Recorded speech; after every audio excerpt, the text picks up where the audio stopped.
Well, hello, and thank you for stopping by. Now, it's been quite some months actually since we last saw the Mayland and did any work on it. And if you remember rightly, in the last episode, we left it that we were going to give this lovely boat a complete repaint. Well, since then, I've had a good think about it. I've done some research as well, and it turns out that would actually be sacrilege. The gel coat on here is not too bad at all. There's a few little spider cracks which I've tidied up and cleaned up, but overall it's actually in quite good condition. And as I say, it really would be sacrilege to destroy the gel coat and all that. So what I've done in the meantime is I've given some areas, like here, I'll show you a close-up, bit of a polish and a clean up, and it's come out actually really nice. So after yesterday's trip out on the river, I've been really inspired to up the pace a bit on this one and get this out on the river as well, because I think it'll be an absolutely fabulous boat. So what I'm going to do is scrub the paint. It's not happening. I'm going to sand it down, polish it up, and get this gel coat looking absolutely fantastic. So without further ado, let's get on with the task.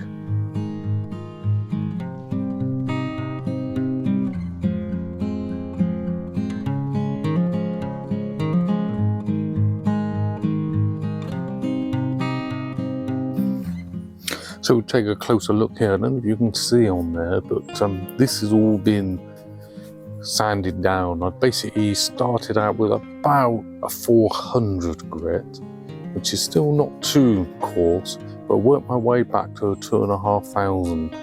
And then I've used a nice good polishing paste and brought that out lovely. Now if I can get the whole boat out looking like this, it makes absolutely no sense whatsoever in even thinking about painting it. It doesn't need repainting.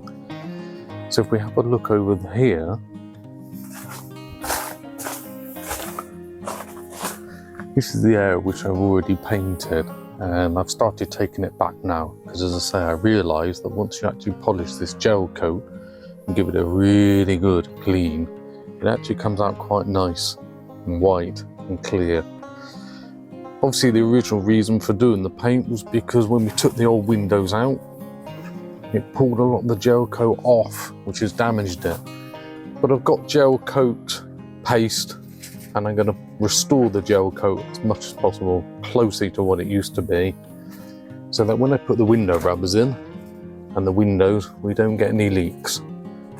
And what I also don't want is areas like this standing out either. I want this boat to look nice, but I also appreciate at the end of the day, it is 42 years old, and it's not going to look like it came out of the factory.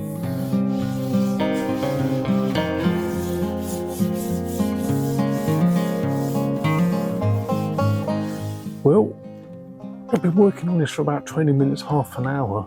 I've only gotten up to about here, but as you can see, the gel coat's looking absolutely fantastic.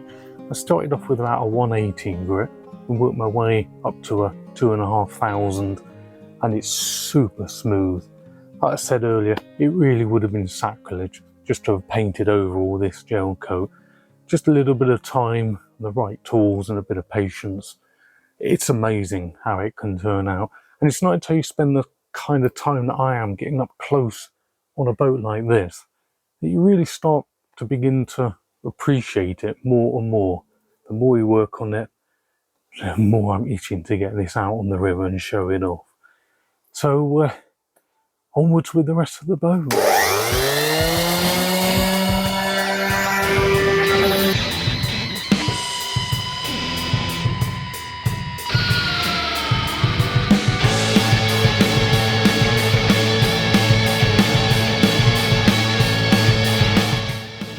You know how sometimes in life you get started on something with great intentions, and after some time you stop for a moment and you think to yourself, what the hell was I thinking?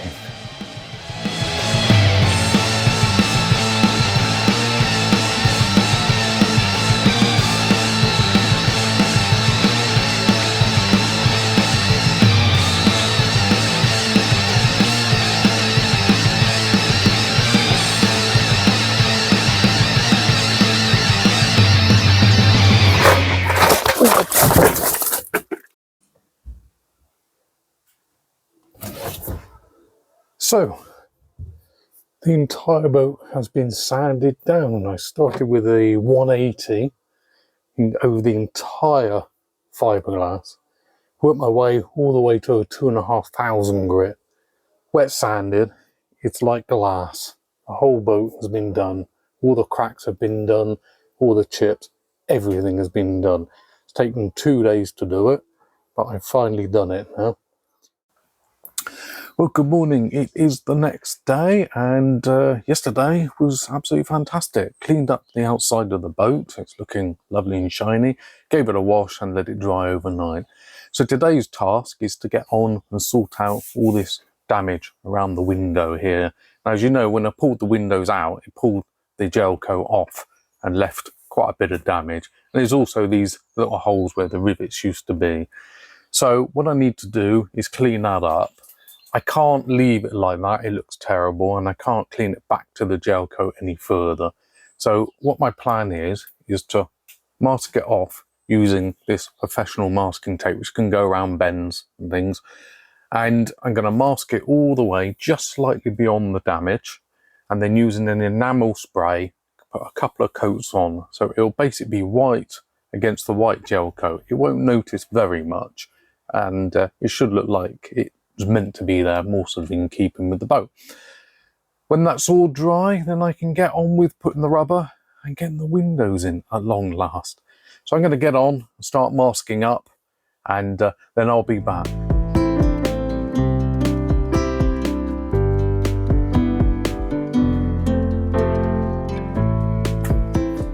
Well, that's a bit of a pain.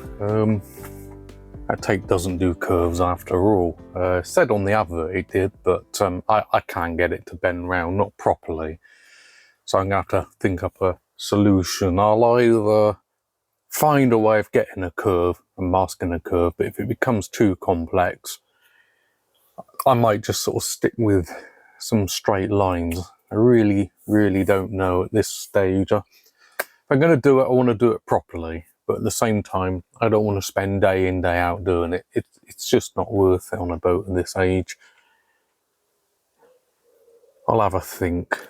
So I have a solution, and some of you professional painters out there are probably going to spit your coffee out. But remember, I'm not a professional, and I'm just trying to blag it. I'm trying to find solutions to problems I haven't caused. So I think I've done pretty well. So what I've actually done is I've used insulation tape. It's flexible and it gets around these bends. It does the job. I've done it up there as well. So for now, as mad as it seems, I think it's going to work. So I'll get on and do the rest. Alrighty, so I'm pretty pleased with this. I know it's not really that professional, but it's going to do the job. The tape worked out quite well. It's very flexible. Certainly got around the corners. I quite like these curves. I think it's going to do the job. I've also backfilled all these little holes where the rivets used to be. You see in there's a bit of tape basically in the back there. So I've backfilled those ready to start filling. So that's what I'm going to get on with next. Fill in these holes and give it a bit of time to dry.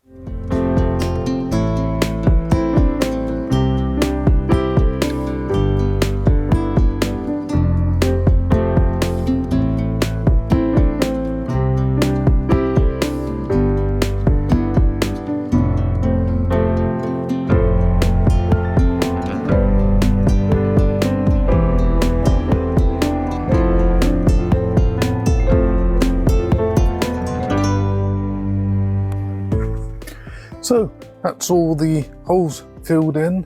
Doesn't matter that I use grey filler because I'm going to sand that down and paint over it with the enamel paint, so you won't see that. So I'm going to let that set, and more importantly, I'm going to go have a wee.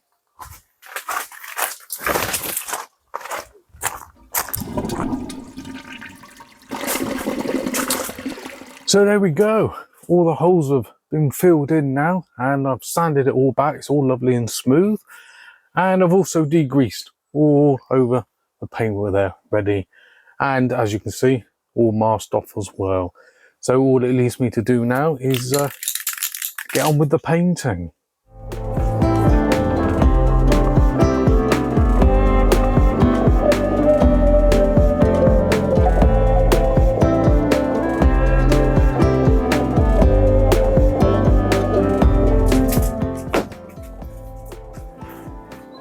Well, just take a look at that, eh? It's not bad, is it? I mean, I'm not a professional, and it's not a bad job. It's not the best, it's not the worst, but I just do what I can. So I've given that an enamel paint. It didn't go too bad at all. I can certainly see little areas that I've missed with the filler, but it's not that bad at all. So that's it for this episode, I'm afraid. I hope you enjoyed it. Thank you so much to all the subscribers. If you're new to the channel, please do consider subscribing yourself, and please do give me a thumbs up. On the next episode, I'm going to carry on painting the other side, getting the rubbers in, and finally having the windows fit in. Thank you for joining me.